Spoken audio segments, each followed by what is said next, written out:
Calon kontestan Liga 4 Zona Sumatera Selatan telah mulai persiapan.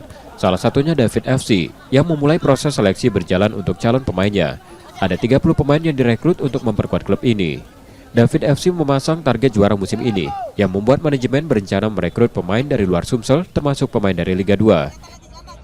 Kalau kita seleksi berjalan ya, jadi pemainnya dulu sudah pernah kita seleksi dan sekarang sudah kita lihat ya, kita fokus latihan, mana pemain yang sudah berkembang akan kita lihat, yang tidak berkembang juga akan kita evaluasi. Kalau Liga 2, Liga 3 masih Liga 2 itu masih pertimbangan ya, masih dalam pertimbangan. Yang jelas kita fokus dulu untuk pemain-pemain yang dari luar sudah masukkan CV ke kita.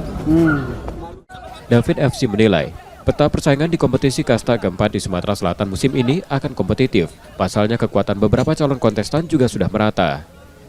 Nur Muhammad, Kompas TV, Palembang, Sumatera Selatan.